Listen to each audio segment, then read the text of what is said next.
Welcome to the National News Broadcast. I'm Kasuni Balachandra. And I am Tilina Udayaratna. We begin with a quick check on tonight's top stories. Heavy rains in several districts, flooding and landslide warnings issued for many areas. Minister Sajjan Premadasa emphasizes that he is ready to create Sri Lanka's golden era. The Supreme Court informs the Bar Association to present written submissions regarding the manner in which the Provincial Council election could be conducted. Fuel price rates to be amended from midnight today. The Aravakkalu garbage dump has already been prepared to dispose 600 tons of waste on a daily basis. The first test match between Sri Lanka and New Zealand set to begin tomorrow.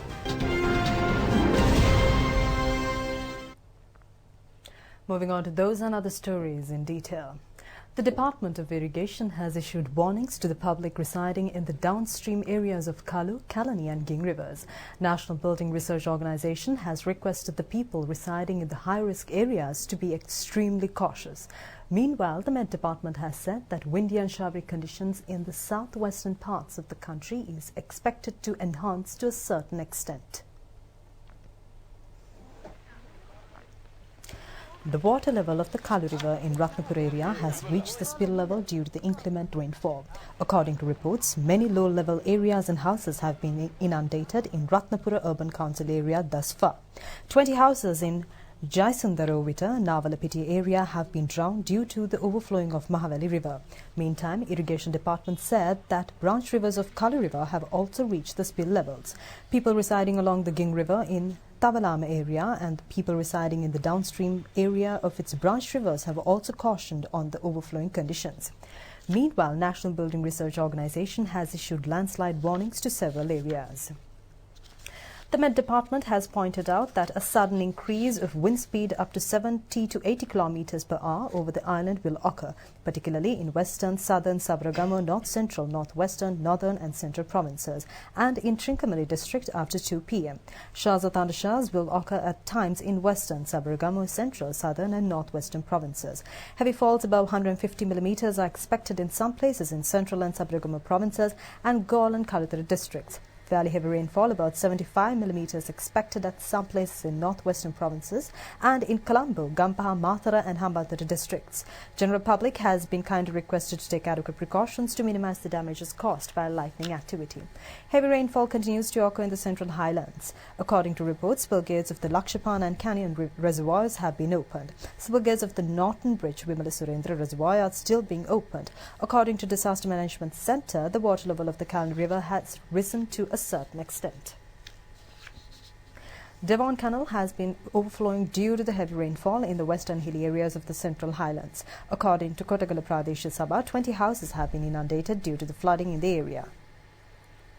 Meanwhile, 25 houses have been drowned due to the flooding in the low-lying area in Nyananandagamu, Vatavala.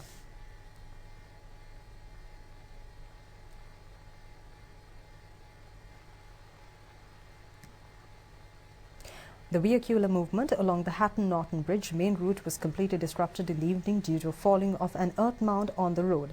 Also, several houses in the area have been warned over landslides owing to the incident. An earth mound had fallen on top of a shop in Ginigathena area, according to top reports. Ambagamu Pradesh Sabha has taken steps to remove the owners of 7 shops with the risk of landslide from the respective areas.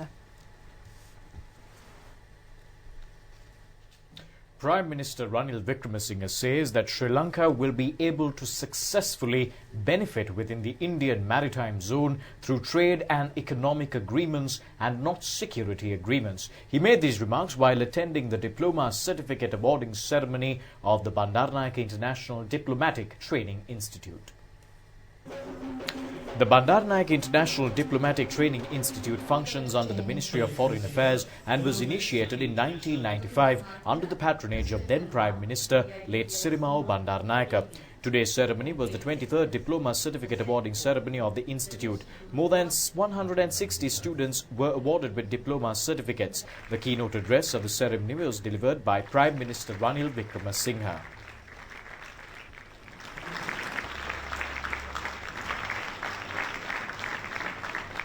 As a government, we decided, now that the problems are behind us, that our focus should be on the Indian Ocean.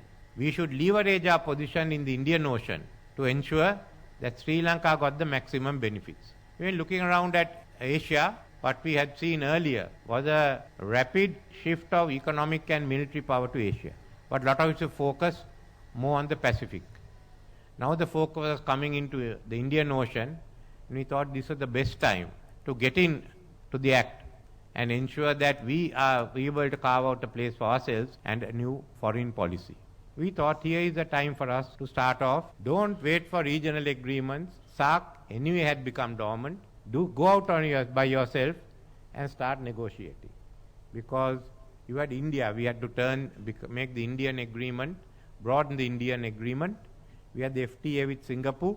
Then we have the potential of working out with many of the Bay of Bengal countries of Malaysia, Thailand, Indonesia and Bangladesh. So go by ourselves. Don't wait for other countries to get together and come into these regional arrangements which never take place. We had to go beyond BIMSTEC. While being in BIMSTEC and playing an important role in BIMSTEC, we also had to realize that we had to move by ourselves within the Indian Ocean region, because still there wasn't sufficient agreement within the region. If we get these agreements, then we certainly have a good market. In addition to our arrangements with China, with the European Union, that certainly places us in a good position to be a base for competitive value addition, whether it be in manufacturing, services or agriculture. Minister of Foreign Affairs Tilak Marpana and Secretary to the Ministry of Foreign Affairs Ravinatha Arya Singh were present on this occasion.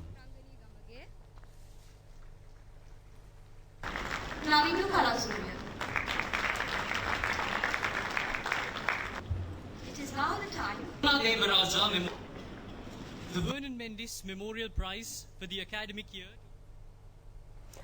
Minister Sajjan Premadasa emphasizes that if the people empower him with the strength without any party affiliations, he will then create the golden era of the country.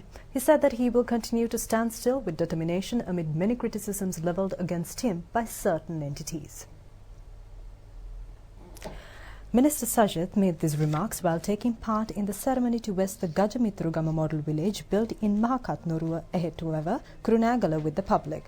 The village consists of 25 housing units. The village was built at a cost of 38.2 million rupees under the program Samata Sevana Yalipibidena Ubdaga Mana. Many social welfare projects were organized in line with the ceremony. Minister Sajjan Premadasa said that his name has been resonated across the country with the upcoming presidential election. He said that several entities have levelled many criticisms against him and also made attempts for character assassinations. He added that these entities must have thought that he would take a step back with the criticism. He said that he has embarked on a journey for the betterment of the general public of the country and not for the elites. He then requested the people to cast their votes for him without any party affiliations so that he could create the golden era of the country.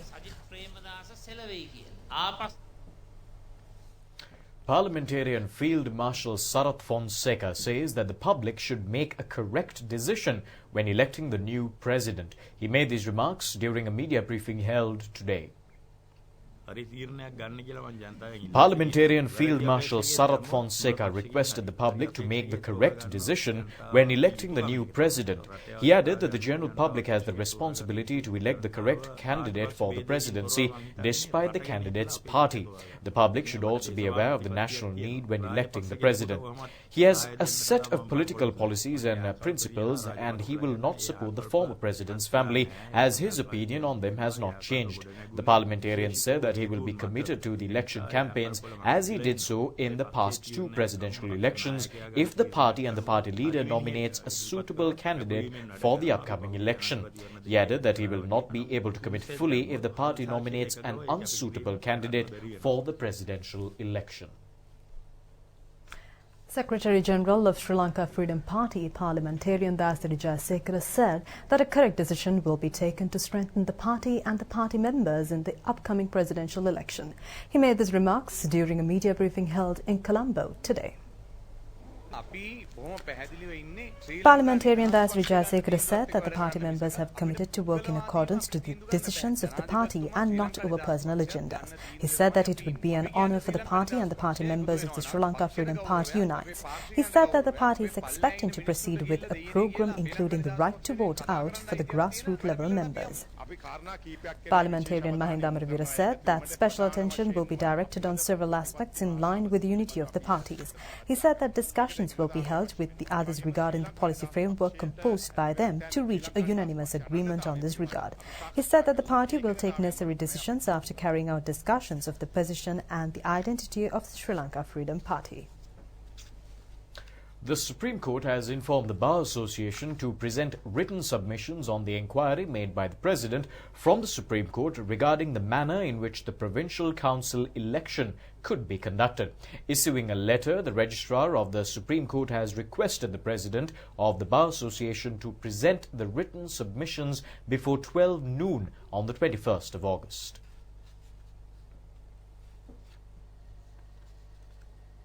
The letter has indicated that the President has sought the opinion of the Supreme Court on the legality to conduct the Provincial Council elections in line with the previous electoral system at a time when the delimitation report has not been submitted. The relevant hearing on the request made by the President will be conducted on the 23rd of August. The letter further pointed out that the decision of the Supreme Court will be given to the President on the 30th of August. Acting Assistant Secretary, Bureau of South and Central Asian Affairs of United States Department of State met with the members of the American Chamber of Commerce yesterday. The discussion was focused on the opportunities for greater economic collaboration between the United States and Sri Lanka. The American Chamber of Commerce in Sri Lanka held a roundtable discussion with Acting Assistant Secretary, Bureau of South and Central Asian Affairs, Alice G. Wells, U.S. Ambassador for Sri Lanka and the Maldives, Elena B. Teplitz, and other key officials from the U.S. Embassy and AmCham members. The discussion focused on opportunities for greater economic collaboration, highlighted feedback from the private sector on current business challenges faced, and explored opportunities to expand partnerships, investments, and two-way trade under the Indo-Pacific strategy between the United States and Sri Lanka. Issuing a tweet, U.S. Ambassador Elena B. Teplitz has said that the American Chamber of Commerce has provided thousands of local jobs while continuing to promote policies and practices in Sri Lanka that create fair and transparent economic conditions. Meanwhile, Acting Assistant Secretary, Bureau of South and Central Asian Affairs, Alice G. Wells, in a tweet has said that shared prosperity is one of America's goals in the Indo-Pacific region. She further added that discussions were held with business and civil society leaders during her visit to Sri Lanka on how to create more economic opportunities for Sri Lankans through U.S.-Sri Lanka partnership. Well, the fuel price rates will be revised with effect from midnight today. The rates will be revised in accordance with the fuel price formula. However, the government has decided not to revise the price of auto diesel. According to the new revised price rates, 92-octane petrol will be increased by 2 rupees per litre, while a litre of 95-octane petrol will be increased by 4 rupees. A litre of super diesel will be increased by 3 rupees. The 4th Randoli Perahara of the Kandy Asila Festival is parade in the streets now. Massive crowds, including local and foreign tourists, have flocked to witness the event. The Perahara has commenced at the auspicious time of 7:38 p.m. Majestic Tusker Vasana is carrying the sacred casket, accompanied by the Tuskers Mian Raja and Singh Raja. The Randoli Perahara paraded along the Dalanda Street, Yatinuvara Street, Cross Street, D.S. Anayaka Street, and then turned towards Raja Street to return to the Sri Dalda Maligawa. A special security program is being implemented in connection with the Kandy Asila Festival. The final Randoli Perahara will parade the streets tomorrow night. The procession will be live telecast on the national television tomorrow from 8:15 p.m. onwards.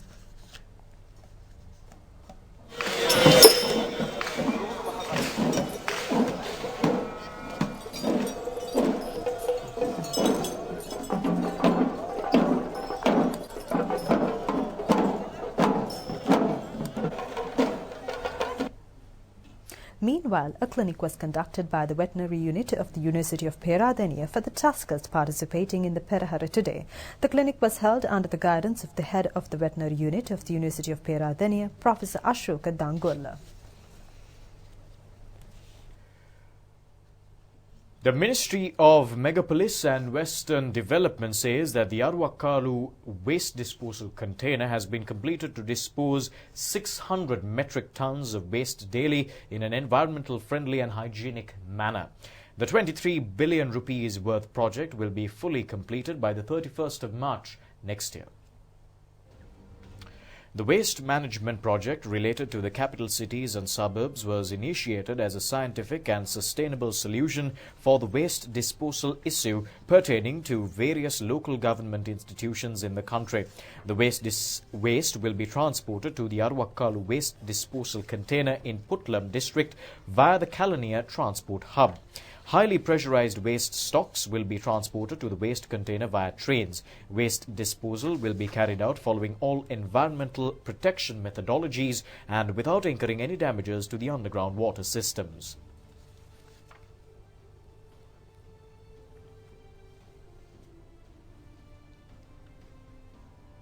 Tenders have been called to purchase 4 train engines, 34 wagons and 94 containers for the project. The relevant plans to improve the Kalaniya-Arwakkalu railway tracks have also been completed.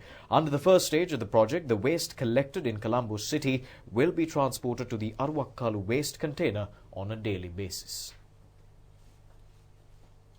And in the meantime, weightlifter Dilanka Isuru Kumara became the first Sri Lankan to win a medal in the Asian level from the weightlifting sporting event. However, his sporting career has been in jeopardy due to various economic hindrances. Sri Lankan weightlifter Dilanka Kumara was able to secure a bronze medal under the 55 kilogram weight class at the Asian Weightlifting Championship, becoming the first Sri Lankan to achieve such success in the weightlifting category. He is a 22-year-old resident in Udugama, Kurunegala. His father was the breadwinner of the family while working as a professional mason prior to his demise. Consequently, Dilanka, as the eldest child, had to bear the responsibilities of the family. Therefore, he is facing difficulties in keeping his sporting career afloat under such circumstances.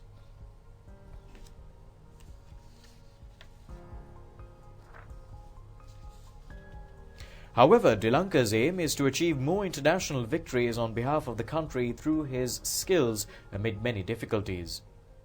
Dilanka's trainer Rukshan Gunatilaka said that Dilanka has tremendous self-confidence to win a medal in the World Championship level for the country in the future. Dilanka will achieve many victories in the international level for the country in the future if necessary facilities are to be provided to improve his sporting career. And now to give you a stock update, the All Shares Price Index closed at 5,949.30 points, increased by 6.19 points, and the S&P SL 20 Index closed at 2,960.58 points, also increased by 5.21 points at the end of trading in the Colombo Stock Exchange today. The turnover was over 2,687 billion rupees. Is a summary of the market details of the Colombo Stock Exchange today.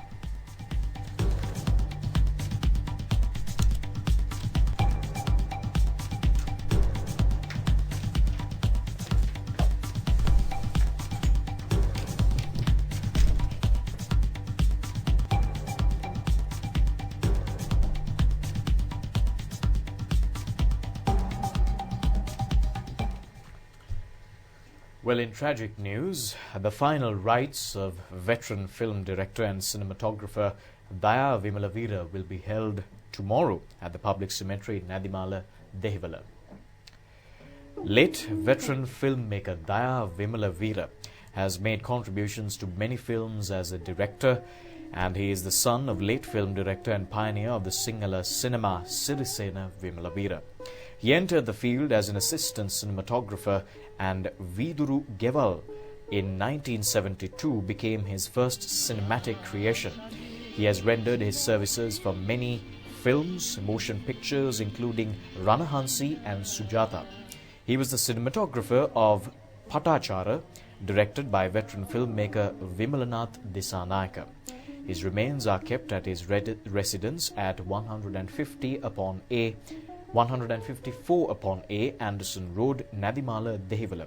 Final rites will be held tomorrow at 4 p.m.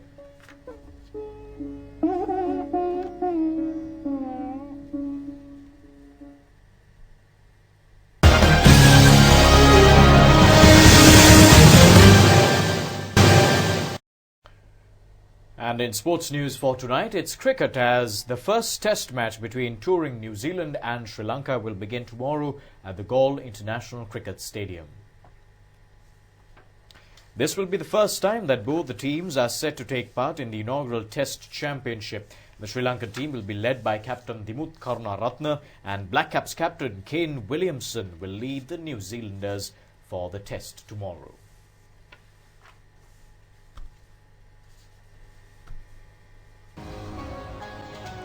Well, that's all we've got for you this evening from the Rupavahini English News. Join us once again tomorrow. Until then, good night. Good night.